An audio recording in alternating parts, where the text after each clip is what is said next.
Tema 15. La Guerra Civil, 1936-1939.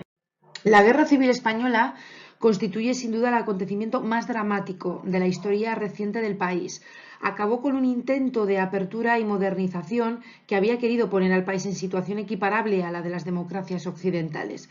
Supuso también el colofón a un proceso de agudización de la lucha de clases iniciado 20 años atrás, en la crisis de 1917, y que culminó con el estallido de la Revolución Social en la retaguardia del bando republicano.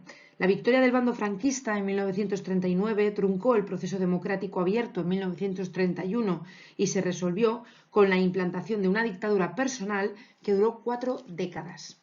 La Guerra Española fue también un acontecimiento internacional en torno al cual y al apoyo de cada uno de los bandos se polarizó la opinión pública mundial y la actitud de las potencias. En un contexto de consolidación de las dictaduras fascistas en Alemania e Italia y del régimen estalinista en la URSS, la Guerra de España se convirtió en un pulso internacional entre los dos grandes modelos que estaban en juego, el democrático y el totalitario. Durante 3 años el mundo entero vivió pendiente de una guerra dramática en la que se estaba dirimiendo algo más que una lucha interna. En la tarde del 17 de julio se inicia la sublevación en la guarnición de Melilla.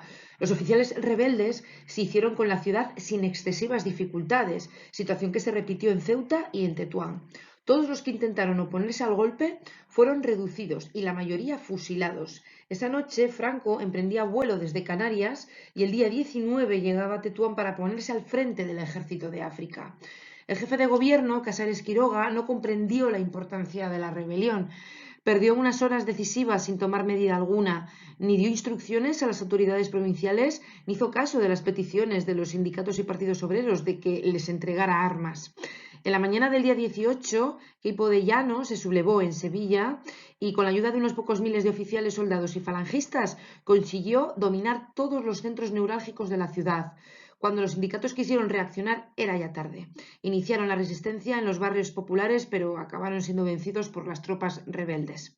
El golpe triunfó en casi todas las capitales de Castilla, en algunas ciudades gallegas y en zonas de Andalucía occidental y Extremadura. También Baleares y Canarias cayeron rápidamente en manos de los sublevados. En la tarde del día 18, abrumado por la situación, Casares Quiroga dimitió. Azaña pidió al nuevo jefe de gobierno, Martínez Barrio, que intentara negociar, pero Mola rehusó, por lo que Martínez Barrio también renunció. Esa misma noche, el PSOE y el PC convocaban a la movilización a toda su militancia. En Pamplona, Mola esperó a la mañana del día 19 para sublevarse. Durante ese día, otras ciudades quedaron bajo dominio rebelde, como La Coruña y Oviedo, donde el coronel Aranda se hizo con el control de la ciudad tras engañar a las milicias mineras que partieron confiadas hacia el sur para ayudar en la defensa de Madrid.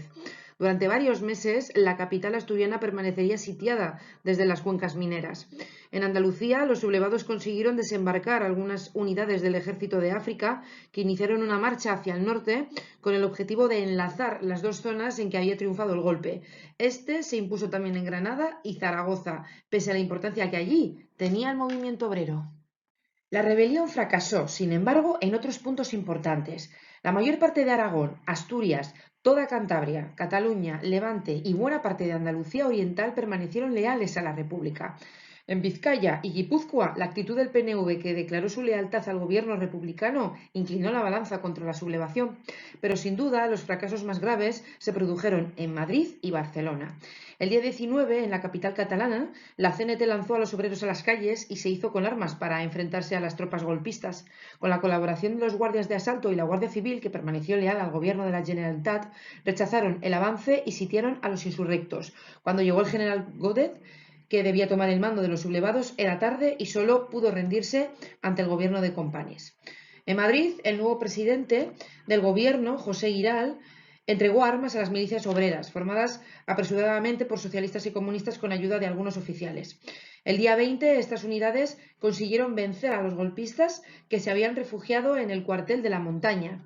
Los demás cuarteles sublevados en Getafe y Campamento fueron reducidos rápidamente.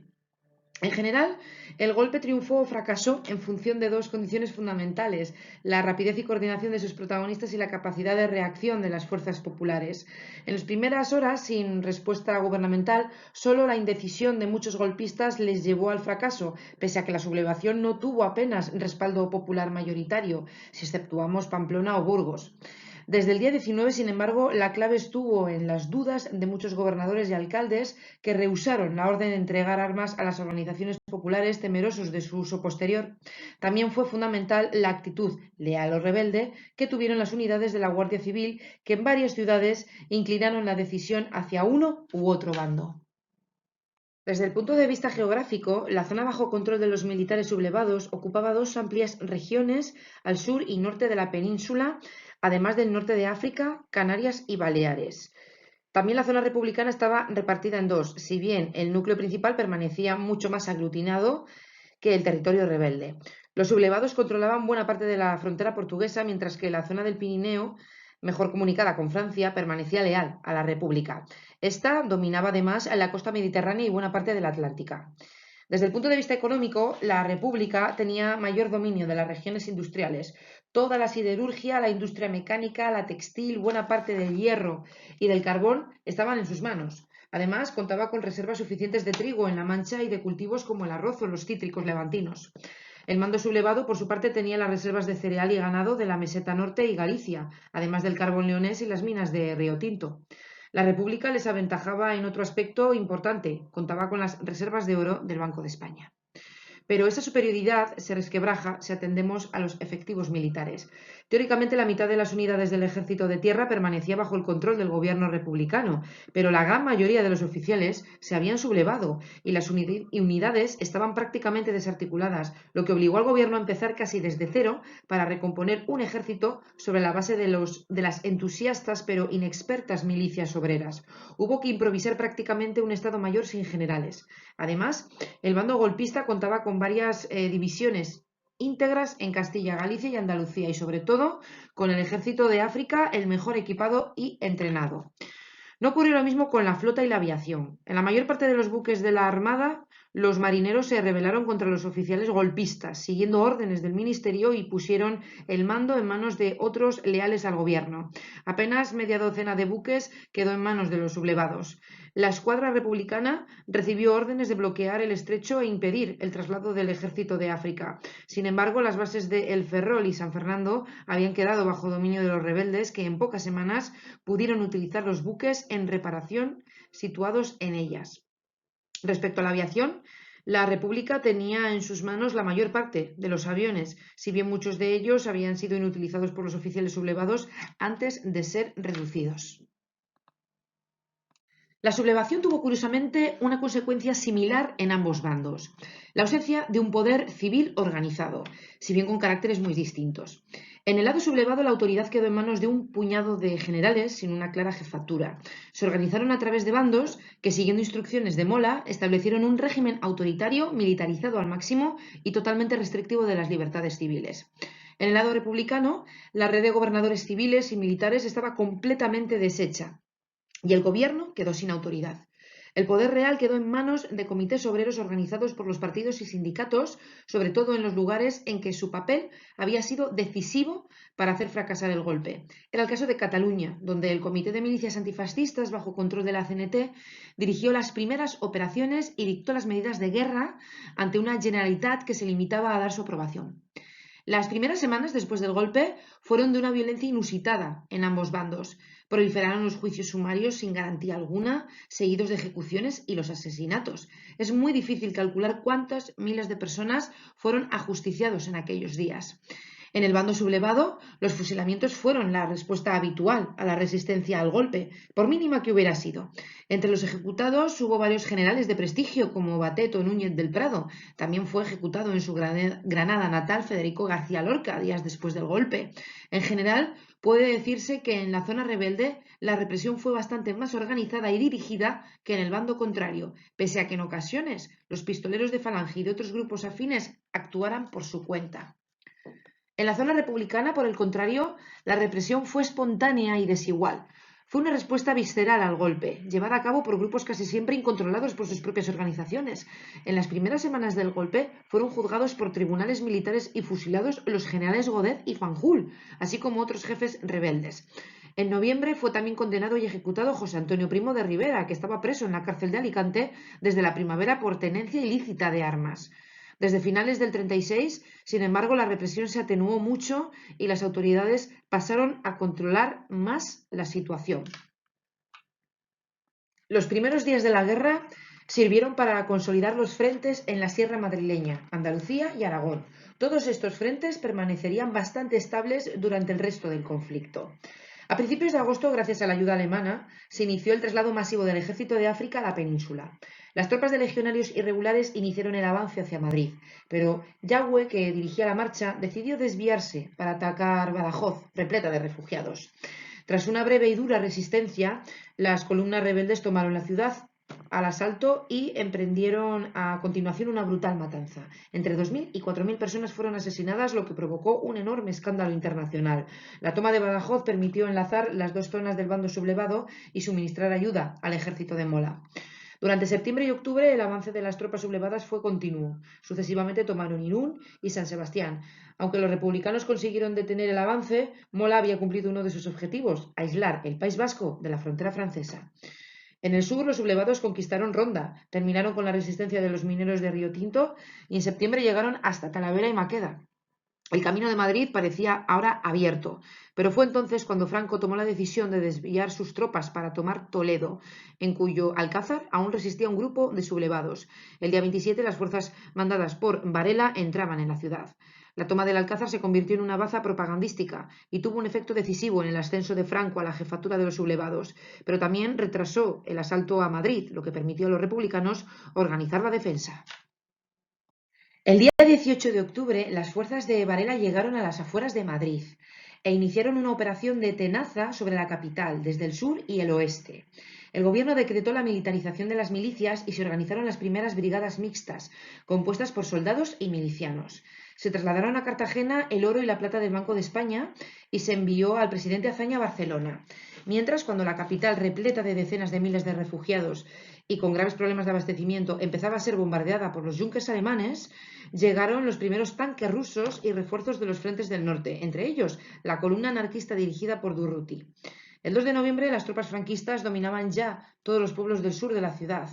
El gobierno abandonó la capital rumbo a Valencia, dejando la resistencia de la ciudad en manos de una junta de defensa presidida por el general Miaja.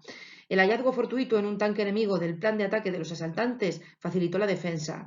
Gracias a eso, el día 8 fracasó el primer asalto a la capital. Ese mismo día entraban en Madrid las primeras brigadas internacionales formadas por voluntarios de todo el mundo y preparadas durante las semanas anteriores por técnicos soviéticos. Aunque su acción no fue decisiva, sí fue importante el refuerzo moral que supuso para la defensa de la ciudad. También llegaron los aviones rusos que se enfrentaron a los bombardeos de la Legión Cóndor alemana. La dura resistencia de Madrid se prolongó varios días. Se combatió palmo a palmo en el puente de los franceses y en la ciudad universitaria, al tiempo que arreciaban los bombardeos sobre el centro de la ciudad. Finalmente, Franco dio la orden de detener el asalto frontal a Madrid. Entonces se inició una serie de operaciones sucesivas con el objetivo de completar el cerco de Madrid.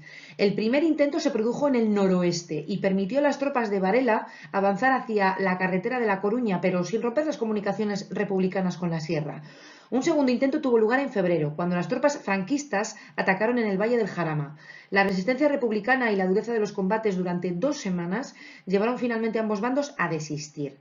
La batalla del Jarama fue una de las más encarnizadas de la guerra y en ella ambos bandos pusieron en juego todas sus fuerzas y armas disponibles, incluidas las tropas extranjeras. Mientras tanto, los franquistas tomaron Málaga. La operación, culminada en febrero, fue llevada a cabo por el Cuerpo Expedicionario Italiano, que actuó con bastante autonomía. La ciudad, sin defensas ni apoyo naval, no pudo resistir y sufrió después una violenta represión por parte de los ocupantes. El mando italiano, animado por su éxito en Málaga y tras el relativo fracaso del Jarama, propuso a Franco una operación desde el Guadalajara, protagonizada por ellos con apoyo español. En marzo, los italianos atacaron avanzando hasta Brihuega y rompiendo el frente, pero el mal tiempo y la descoordinación permitieron a los republicanos rehacerse y contraatacar 2 días después. La derrota italiana fue total, pero las tropas republicanas exhaustas no pudieron profundizar la brecha. El desastre de Guadalajara obligó a los italianos a someterse a la dirección franquista. Además, Franco renunció a la toma de la capital. La batalla de Guadalajara reforzó la voluntad de resistencia en el bando republicano y contribuyó a formar el Ejército Popular. Las unidades que vencieron en Guadalajara distaban bastante de las milicias descoordinadas y desiguales del inicio de la guerra. En la primavera, los franquistas decidieron acabar con la zona republicana que había quedado aislada en el norte entre Vizcaya y la parte oriental de Asturias. El 31 de marzo se inició la campaña en el País Vasco, bajo la dirección de Mola y con amplio protagonismo de las unidades de requetés carlistas. La Legión Cóndor alemana bombardeó las ciudades próximas a Bilbao. La destrucción el 26 de abril de la ciudad de Guernica, símbolo del nacionalismo vasco y sin objetivo militar alguno, sirvió a la Luftwaffe alemana para ensayar por vez primera el exterminio masivo de población civil, pero provocó un escándalo mundial de grandes proporciones. La deficiente organización y la inferioridad en carros y aviación hicieron imposible la resistencia republicana. Desde junio, el avance de las fuerzas atacantes resultó ya imparable y el frente se derrumbó. El gobierno vasco se negó a cumplir la orden del gobierno central de destruir las industrias para que no cayeran en manos del enemigo. El día 19 de junio, las tropas navarras e italianas entraban en Bilbao y 4 días más tarde, Franco derogaba el Estatuto Vasco y los conciertos económicos. La campaña vasca costó la vida de Mola en un accidente aéreo. Desaparecía así el único general que podía disputarle a Franco la jefatura del bando sublevado.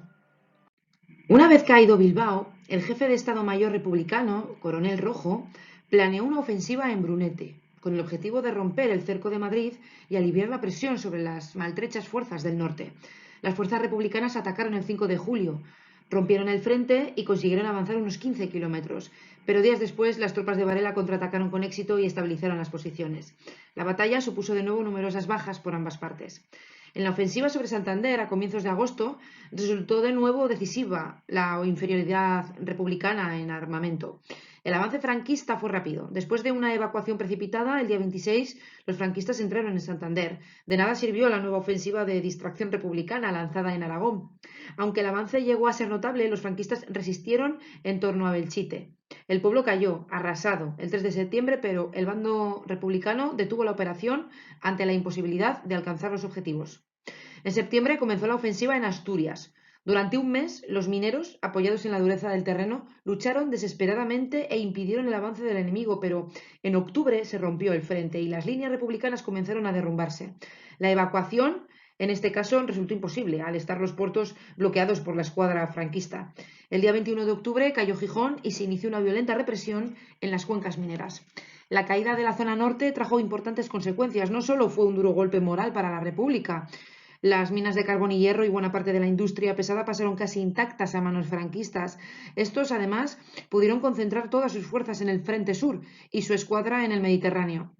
La caída del norte confirmó que la iniciativa bélica la tenía el gobierno de Burgos, lo que relanzó su imagen exterior y permitió iniciar contactos más serios con las potencias. La República necesitaba reaccionar con urgencia. Se organizó un nuevo ejército de maniobra que en diciembre se lanzó hacia Teruel desde 3 frentes. La contundencia del ataque permitió que bajo un frío glacial los republicanos tomaran la ciudad. No era un objetivo importante, pero despertó el entusiasmo entre los republicanos y Franco optó por responder. Lanzó una contraofensiva y durante más de un mes ambos ejércitos lucharon en condiciones climáticas durísimas hasta que los defensores republicanos casi cercados optaron por retirarse. El 25 de febrero de 1938 los franquistas recuperaron Teruel. Los republicanos consiguieron recomponer el frente casi en su posición inicial, pero la batalla les había desgastado mucho más que a sus enemigos. El ejército franquista retomó la iniciativa y lanzó en marzo una ofensiva general en el frente de Aragón. Su superioridad en artillería, reservas y aviación hizo que las líneas republicanas cedieran por todos lados, hacia el este y hacia el norte.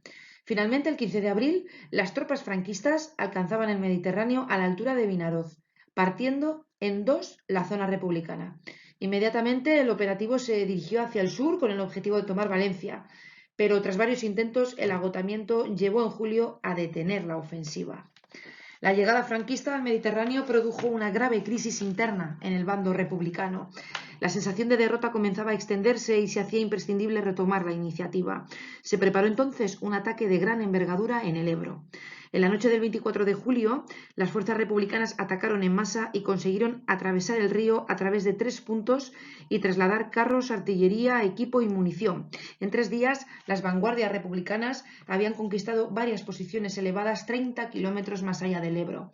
Alarmado por la gravedad de la brecha, Franco respondió con una gran acumulación de unidades. Se inició entonces una larguísima batalla de desgaste con enormes pérdidas de hombres y material por ambos bandos. A finales de octubre, los franquistas pasaron a la ofensiva y obligaron al mando republicano a retirar lo más ordenadamente posible sus tropas al otro lado del río. El 15 de noviembre, la batalla del Ebro había terminado. Costó 100.000 vidas y agotó las últimas reservas republicanas. El 23 de diciembre, el ejército franquista desencadenó sobre Cataluña su última gran ofensiva. El ejército popular apenas pudo sostener los frentes unos pocos días y el avance del enemigo se hizo imparable. Las tropas republicanas retrocedían de forma ordenada para facilitar la evacuación de las autoridades civiles y militares de Barcelona. Se inició un tremendo éxodo de la población civil hacia la frontera. La capital catalana cayó el día 26 de enero, Gerona el día 5 de febrero y días después las últimas unidades republicanas pasaron la frontera. Durante varias semanas más, la República continuó resistiendo con la esperanza de que estallara la guerra en Europa y cambiara la situación española. Negociar era imposible. El gobierno de Burgos se había negado repetidamente e incluso rechazaba la única condición que planteó el gobierno republicano, que no hubiera represalias contra los vencidos. Pero las divisiones en el mando republicano eran graves y no tardaron en quebrar la resistencia. El 5 de marzo se produjo un golpe de Estado encabezado por el coronel Casado, jefe del ejército del centro, y por el dirigente socialista Besteiro, que depusieron al gobierno de Negrín. El golpe quería terminar con la política de resistencia y con la influencia en el ejército popular de los comunistas, fieles partidarios del gobierno. Durante varios días hubo combates entre comunistas y golpistas hasta que el día 12 Casado pudo controlar Madrid. Inició entonces un desesperado intento de negociación con el gobierno de Franco, pero este impuso la rendición sin condiciones. El 28 de marzo, unidades franquistas entraban en Madrid, mientras miles de españoles intentaban abandonar el país por los puertos levantinos, sin éxito. El día 30 de marzo, Franco firmó su célebre último parte de guerra. Aunque son muchos los factores de la victoria franquista, entre ellos el apoyo exterior, el desequilibrio militar entre ambos bandos fue uno de los principales. Frente a un ejército rebelde, bien organizado, cuyos regimientos permanecían casi íntegros y que contaba con mandos profesionales suficientes, y la baza decisiva del ejército de África, la República inició la guerra con un conjunto de restos de unidades sin mandos y sin capacidad de actuación inmediata. Los milicianos, entusiastas pero mal preparados, solo eran una solución de urgencia. La oposición de los partidos y sindicatos a perder el control sobre sus unidades hizo que transcurriera demasiado tiempo hasta que fueran militarizados y se integraron en las brigadas mixtas, que solo estuvieron preparadas para combatir cuando se inició el asedio de Madrid. Para entonces la República había encadenado ya una serie de derrotas y las pérdidas territoriales eran enormes. Durante 1937 el ejército de la República continuó sin capacidad de ataque y con fallos de coordinación estratégica entre los diferentes frentes. Por eso fracasó en sus maniobras de distracción frente al avance franquista en el norte. Cuando el ejército popular adquirió el nivel suficiente para pasar a la ofensiva, ya era tarde. En Teruel y en el Ebro, las fuerzas republicanas desperdiciaron el terreno conquistado tras un ataque bien planificado por falta de apoyos artilleros y aéreos suficientes, pero también porque el resto de los frentes permaneció inmóvil, facilitando al mando franquista concentrar sus fuerzas en la contraofensiva. En definitiva, el ejército republicano demostró estar a la altura de las circunstancias en la defensiva y en la guerra de posiciones, pero careció siempre de capacidad de ataque suficiente. Desde su inicio, la guerra española se convirtió en un conflicto de trascendencia internacional. La extrema tensión de la época, con un mundo dividido entre potencias democráticas y estados fascistas, facilitó la toma de postura. En general, la opinión pública progresista y el movimiento obrero internacional se alinearon con la República, a la que se identificó con la defensa del sistema democrático. Los conservadores apoyaron al bando sublevado, al considerar que la República era un régimen revolucionario que podía convertir a España en un país comunista. En todo caso, los dirigentes democráticos occidentales no querían arriesgarse a una nueva guerra europea por España, aunque luego viniera la Segunda Guerra Mundial. El gobierno francés estuvo inicialmente dispuesto a entregar armas a la República, pero rápidamente la presión inglesa le hizo desistir.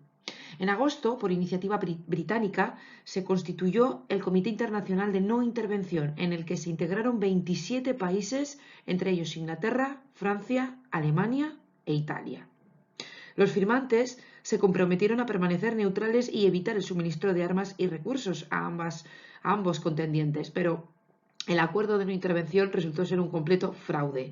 Mientras Francia e Inglaterra se aprestaron a cumplirlo, tanto Italia como Alemania enviaron material, hombres y dinero al bando franquista durante toda la guerra.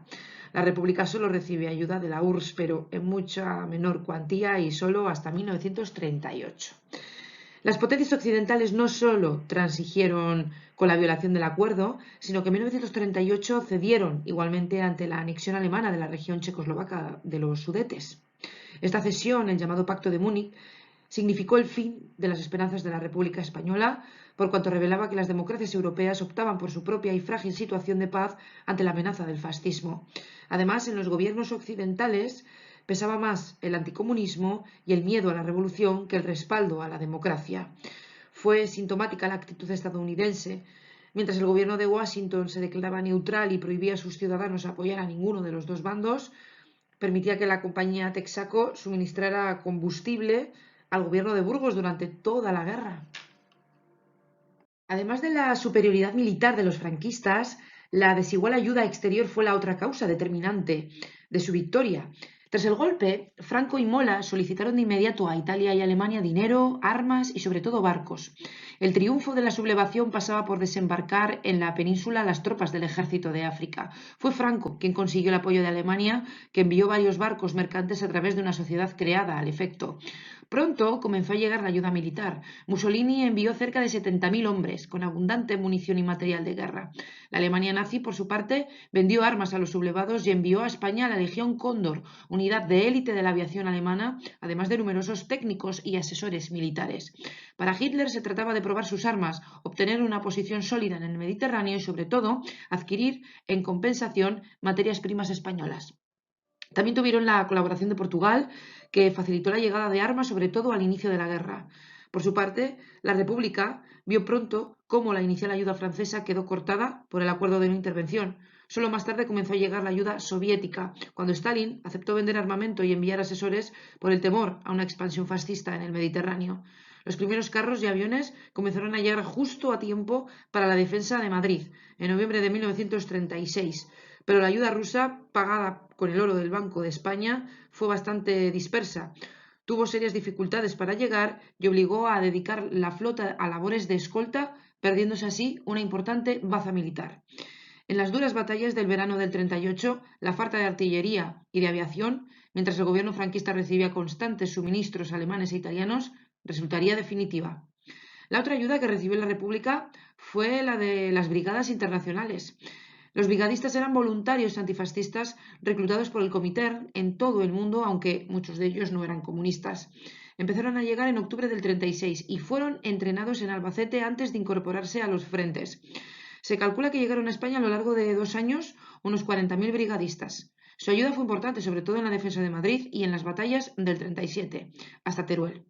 A finales del 38, Negrín aceptó su retirada de forma unilateral, ante las presiones del Comité de No Intervención. Este no consiguió lo mismo, sin embargo, del bando franquista, que contó hasta el fin con unidades italianas. Tras el golpe de julio del 36, comités de los partidos y sindicatos obreros se hicieron con el control de los transportes, servicios urbanos, suministros militares y centros de producción. El gobierno de Giral se incautó por decreto de todas las empresas afectadas, pero no hacía sino confirmar la previa decisión de los comités de fábrica. Fueron igualmente inmovilizados los capitales de cuentas corrientes y depósitos y se prohibió la transmisión de bienes inmuebles. Igualmente fueron incautadas las propiedades de la Iglesia. En el campo se produjo la ocupación masiva de fincas, tanto los grandes latifundios como, a veces, las propiedades pequeñas o medias. En las zonas de predominio socialista o comunista se procedió a la socialización de la tierra y de la producción, mientras los anarquistas establecieron colectivizaciones y comunas en sus zonas de dominio. En conjunto, la España republicana asistía en el verano del 36 a una auténtica revolución social. El 5 de septiembre se formó un nuevo gobierno de unidad, con socialistas, comunistas, republicanos y nacionalistas, presidido por Largo Caballero y con el apoyo explícito de la CNT. Pocos días después, el 1 de octubre, las Cortes aprobaban el Estatuto Vasco y José Antonio Aguirre se convirtió en el primer lehendakari. En pleno avance del enemigo, el nuevo gobierno intentó recuperar el control sobre la economía y el ejército. Nombró comités directivos en los bancos para controlar el movimiento financiero e intentó regular el proceso de colectivización de la tierra. También gestionó los primeros envíos de material militar ruso y estableció las brigadas mixtas como unidades base del ejército popular. A primeros de noviembre se incorporaban por primera vez en la historia 4 dirigentes anarquistas al gobierno republicano, entre ellos Federica Montseny, la primera mujer que fue ministra en la historia de España. Pero las dramáticas circunstancias del asedio de Madrid obligaron al gobierno a trasladarse a Valencia y dejar la resistencia de la capital en manos de la Junta de Defensa. El éxito de esta última creó tensiones con el gobierno que se añadieron a las existentes con los ejecutivos catalán y vasco. Estos rechazaban las exigencias del gobierno republicano de centralizar las decisiones clave de la producción y de la industria de guerra. En el fondo del enfrentamiento latía la discrepancia entre los dos modelos revolucionarios que coexistían en el bando republicano. El primero era el defendido por CNT, FAI y el POUM, partido trotskista y por tanto antisoviético y enfrentado al PC. Ambas organizaciones defendían la inmediata colectivización de tierras y fábricas y la constitución de las comunas como células de producción. Este modelo estaba, en los primeros meses del 37, muy extendido en Valencia, Aragón y Cataluña, y tenía en la industria catalana y en los servicios públicos de Barcelona su expresión más significativa a través del control que ejercía la CNT en el entorno de la Generalitat. En cierta medida, este modelo descentralizado conectaba también con los puntos de vista nacionalistas. El segundo modelo defendía la necesidad de controlar la producción y reconvertirla hacia una economía de guerra. Eso excluía la autogestión y el control descentralizado que venían funcionando en muchas fábricas. Era la línea defendida por la mayoría de los socialistas y republicanos, aunque contaba con la oposición de los nacionalistas. Pero sobre todo era la postura en la que insistía el PC, que comenzaba a influir decisivamente por su posición sólida en los cuadros militares de origen miliciano y por el apoyo exterior de la URSS, que le daba una autoridad muy superior a sus efectivos reales. La tensión entre ambos bloques estalló en forma de insurrección y combates callejeros en mayo del 37 en Barcelona. La Generalitat, siguiendo instrucciones del gobierno, decidió eliminar los comités de vigilancia, controlados por anarquistas sobre todo, y centralizar la dirección del orden público. La decisión del gobierno catalán de ocupar la Telefónica provocó una insurrección y durante 4 días la ciudad se llenó de barricadas y tiroteos entre grupos de anarquistas y miembros del POUM, por un lado, y comunistas y cuerpos de seguridad por otro. La insurrección fue esgrimida por el PC y por los representantes soviéticos para exigir la disolución del POUM, acusado de trabajar para el fascismo. Ante la negativa del jefe del gobierno, los comunistas abandonaron el gabinete y provocaron la dimisión de Largo Caballero, al que reprochaban no saber dirigir la guerra. Se formó un gobierno presidido por Juan Negrín, con mayoría socialista, pero inclinado hacia las tesis comunistas. El POUM fue declarado ilegal, clausurados sus locales y prensa y detenidos sus dirigentes. El gobierno de Negrín pudo contar con el apoyo de todos los grupos y se prolongó hasta el final del conflicto. Fue capaz de mejorar la capacidad militar y culminar la formación del ejército popular. También se consiguió organizar una auténtica economía de guerra. Se reguló la producción agrícola e industrial para garantizar el abastecimiento y también se intensificó la compra de armamento y la búsqueda de apoyos internacionales. Sin embargo, los reveses militares fueron minando la moral en la retaguardia. Desde que los franquistas llegaron al Mediterráneo, en marzo del 38, algunos dirigentes comenzaron a plantear la necesidad de negociar, pero Negrín se negó rotundamente, apoyado por el PC. Su tesis era la de resistencia a ultranza, bajo la hipótesis de que el ascenso del fascismo iba a provocar una guerra europea que cambiaría el curso de la contienda en favor de la República. El éxito inicial de la ofensiva del Ebro pareció dar la razón a Negrín, pero en otoño, la contraofensiva franquista y la claudicación de las democracias con la firma del Pacto de Múnich terminaron con las esperanzas republicanas. El propio Negrín aceptó la marcha de las brigadas internacionales y la ayuda soviética empezó a disminuir. Tras la caída de Cataluña, las opiniones favorables a la negociación se extendieron. El presidente Azaña decidió permanecer en territorio francés tras su salida de España, y solo los comunistas, que controlaban muchas unidades del ejército del centro, mantuvieron su apoyo incondicional a Negrín. Pero el cansancio de la guerra y el hambre en las grandes ciudades hacían muy difícil la situación. El golpe del coronel Casado en marzo del 39 acabó con cualquier posibilidad de resistencia. La muerte del general Sanjurjo, que debía ponerse al frente de la sublevación En un accidente aéreo ocurrido en Lisboa, el 20 de julio del 36, descabezó el movimiento. Los generales golpistas se reunieron en Burgos el día 24 y constituyeron la Junta de Defensa Nacional como órgano provisional de gobierno. La Junta restableció la bandera roja y amarilla y extendió el estado de guerra a todo el territorio, declarando la ley marcial. Toda la autoridad quedó en manos de los militares. Los derechos civiles fueron suprimidos. Se prohibieron las reuniones políticas, se estableció una rígida censura de prensa, se disolvieron todos los partidos y sindicatos del Frente Popular y se incautaron sus bienes. También los partidos que habían colaborado con el golpe vieron drásticamente limitada su libertad de acción y toda la vida del lado sublevado quedó inmersa en un régimen castrense. De hecho, solo la Falange y los requetés continuaron su actividad, si bien subordinada al predominio del ejército. Sus símbolos y los militares fueron los únicos permitidos. Desde el punto de vista ideológico, el aparato de propaganda del nuevo régimen inició una campaña para presentar la rebelión como un alzamiento nacional, un movimiento supuestamente popular contra la República marxista. Adoptaron el nombre de nacionales, que la prensa internacional transformó en nacionalistas.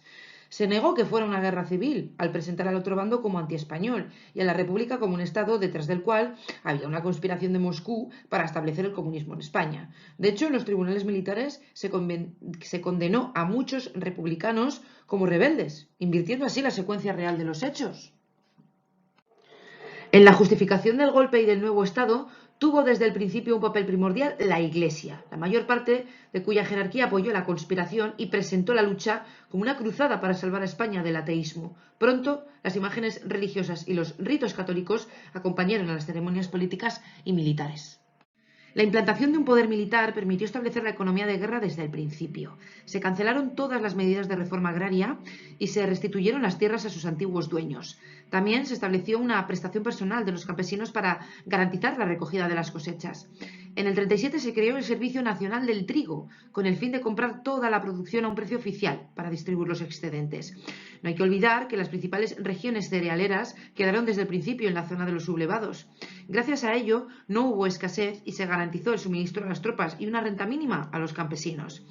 El mismo dirigismo marcó la política financiera. La Junta recabó desde el principio la ayuda de la oligarquía económica, que durante toda la guerra financió al gobierno de Burgos. Para poder atender los gastos de guerra, se estableció una junta paralela del Banco de España que autorizó la emisión de moneda.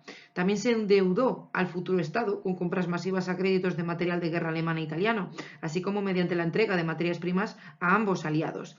Al mismo tiempo, sin embargo, se declaraba ilegal la exportación de oro ordenada por el gobierno republicano. El apoyo personal de Alemania, el peso del ejército de África y el éxito de las primeras operaciones en Extremadura convirtieron a Franco en el más influyente de los generales sublevados. Pronto se planteó la necesidad de establecer un mando único y tras varias discusiones sus compañeros decidieron dar a Franco la jefatura. El 1 de octubre tomó posesión en Burgos como jefe de gobierno del Estado español, en teoría un nombramiento que debería tener vigencia el tiempo que durara la guerra. La elección de Franco significó el establecimiento de un nuevo modelo político, una dictadura personal y un régimen militar en el que Franco acumulaba todo el poder. Se constituyó una junta técnica de Estado, compuesta casi exclusivamente por militares, para asesorarle. Pero en la práctica las decisiones las tomaba el caudillo, nombre que aparece poco después con claras resonancias fascistas, con un grupo reducido de colaboradores. Sin embargo, el fracaso en la conquista de Madrid, que se consideraba hecha, obligó a iniciar un lento pero continuo proceso de institucionalización, al hacerse evidente que la lucha se iba a prolongar. Se ha sostenido que esa prolongación de la guerra, además, fue suscitada por el propio Franco, con el doble objetivo de exterminar sistemáticamente al enemigo y también de afirmar su poder dentro de la España nacionalista. De hecho, su dirección militar fue minuciosa y lenta, con respuestas innecesarias a cada ataque republicano, por inofensivo que fuera, a menudo exasperando a los otros jefes militares. Tampoco puede negarse que la represión de los vencidos fuera igualmente exhaustiva, lo que podría corroborar la tesis de búsqueda del aniquilamiento del enemigo. En enero de 1937, con la llegada al círculo de Franco de su cuñado, Ramón Serrano Suñer, de tendencia fascista, el nuevo régimen adquiere una definición mucho más clara. En abril del 37, el llamado Decreto de Unificación creaba un partido único, Falange Española Tradicionalista y de las Jons, en el que debía integrarse toda acción política. La jefatura del caudillo quedó rígidamente establecida con una junta política y un consejo nacional como órganos del partido, pero a título meramente consultivo. Los viejos dirigentes de la Falange fueron apartados. El nuevo partido seguía a rajatabla el modelo del fascismo italiano y del nazismo alemán. Sus estatutos fijaban como objetivo básico ayudar en la configuración del nuevo Estado, definido como movimiento nacional. Se crearon una organización sindical de tipo vertical y corporativo, un sindicato estudiantil único, el SEU, y el Servicio Social de la Mujer. Las primeras leyes se orientaron a asentar con firmeza el régimen totalitario. La Ley de Administración Central del Estado del 38 concentró en la persona de Franco plenos poderes legislativo, ejecutivo y judicial. Se formó el primer gobierno, cuyos ministros quedaban obligados a jurar fidelidad al caudillo. La ley de prensa estableció la censura y puso límites muy restrictivos a la información. El Fuero del Trabajo eliminaba toda organización patronal o sindical ajena al movimiento y regulaba las relaciones laborales desde la tutela del Estado. Los servicios sociales fueron eliminados y sustituidos por el auxilio social.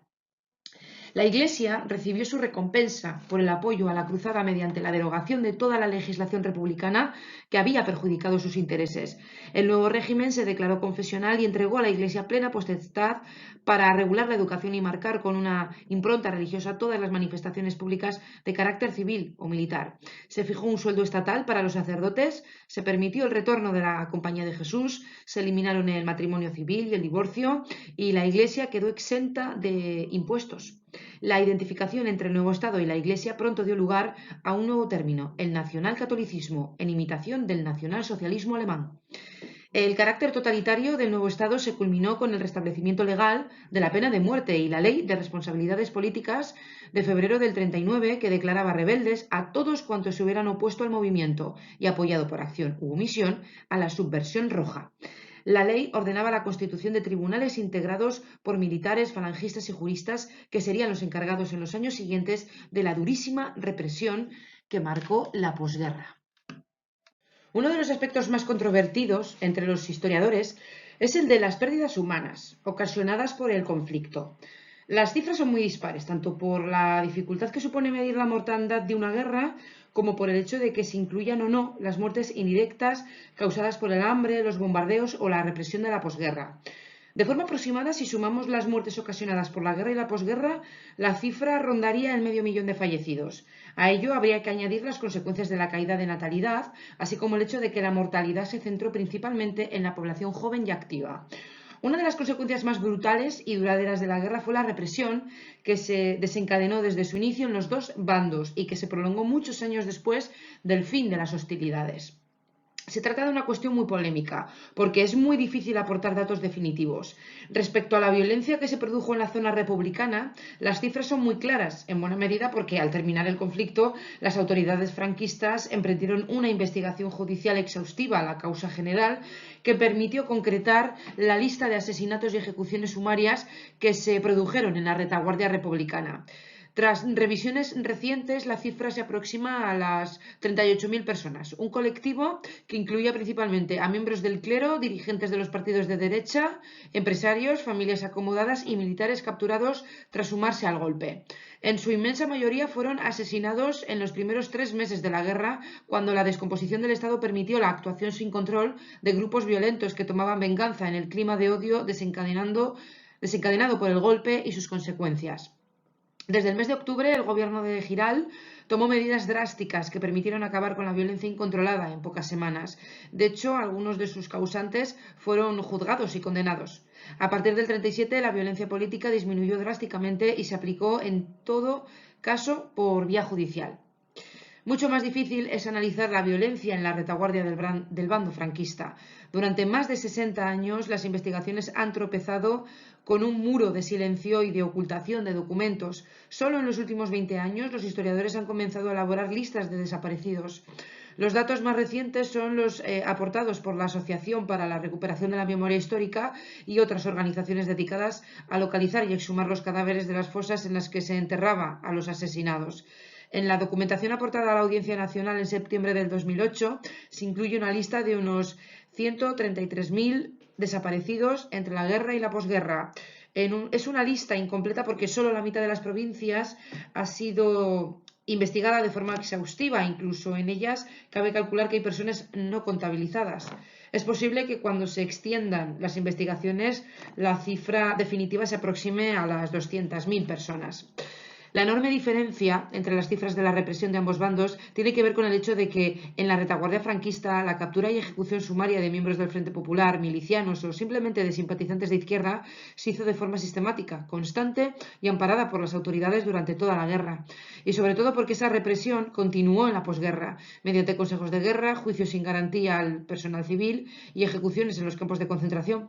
Las investigaciones recientes apuntan además a la comisión de otros delitos como el secuestro de niños repatriados y de hijos de prisioneros que fueron arrebatados a sus familias en los primeros años de la posguerra.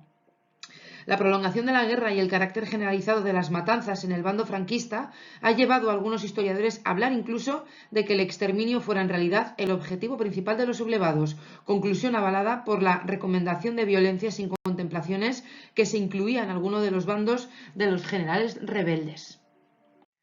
Una segunda pérdida significativa la constituye el exilio republicano. Desde el inicio de la guerra hubo gente que abandonó el país, y entre ellos muchos niños de familias republicanas que prefirieron enviarlos al extranjero para garantizar su seguridad, los llamados niños de la guerra. Pero fue a partir de la campaña de Cataluña, a comienzos del 39, cuando se desencadenó una salida masiva tanto de soldados como de población civil. En las semanas finales, los puertos levantinos se llenaron de refugiados que buscaban desesperadamente embarcar hacia el extranjero, temiendo las represalias. Muchos miles fueron capturados por las tropas franquistas y recluidos en campos de concentración. Se calcula que unas 450.000 personas abandonaron el país. Aunque una parte retornaría a lo largo de la dictadura, la mayoría permaneció fuera de España. Además del impacto emocional y el desgarro psicológico que el exilio supuso para los afectados, la repercusión sobre la vida española fue enorme. Se trataba de una población mayoritariamente joven, activa y sobre todo incluía a los sectores mejor preparados del país. Entre ellos estaban las élites científicas, literarias y artísticas de la Edad de Plata, cuya ausencia convertiría a la España del franquismo en un auténtico páramo cultural y en un desierto científico y tecnológico. En el terreno económico, la guerra significó la vuelta a una economía predominantemente agraria, tras la destrucción masiva del tejido industrial. Una buena parte de las ciudades del país, sobre todo en el norte, estaban arrasadas. 1/4 de millón de viviendas habían sido destruidas. Lo mismo ocurría con buena parte de la red de comunicaciones terrestres y con el parque automovilístico. La caída de producción en todos los sectores se prolongó hasta la década de 1950. A la enorme deuda causada por la guerra, cifrada en unos 300.000 millones de pesetas, se sumó la pérdida del oro de Banco de España. Consecuencia de todo ello fue el hundimiento de la renta nacional y per cápita y el hambre para la gran mayoría de los españoles durante los años de la posguerra. Desde el punto de vista social, supuso la recuperación del control de la economía por parte de la oligarquía tradicional, así como la eliminación de los derechos adquiridos por los trabajadores. Queda por último el efecto moral. La guerra dejó marcadas a varias generaciones por el trauma del sufrimiento durante los 3 años de conflicto, pero también por la represión posterior y la atmósfera de la España posbélica, un clima de revancha, de persecución y de imposición de una escala de valores unilateral, la de los vencedores, que prolongó durante muchos años la división y el enfrentamiento entre los españoles. El estallido de la guerra produjo el alineamiento de los hombres de la cultura en los dos bandos en conflicto. La gran mayoría de los intelectuales españoles abrazó la causa republicana. Muchos de los grandes escritores de las generaciones de la Edad de Plata ya estaban comprometidos con el Frente Popular, pero la mayoría reaccionó simplemente a favor de la legalidad constitucional o en contra de un bando sublevado que fue identificado con el fascismo desde el primer momento. Solo algunos intelectuales como Ramiro de Maeztu, Agustín de Foxá o Eugeni d'Ors apoyaron la sublevación. Federico García Lorca fue asesinado por los sublevados en los primeros meses del conflicto. Lo mismo ocurrió con Maeztu en la retaguardia republicana. Algunos, como Ortega y Gasset y Baroja, optaron por exiliarse.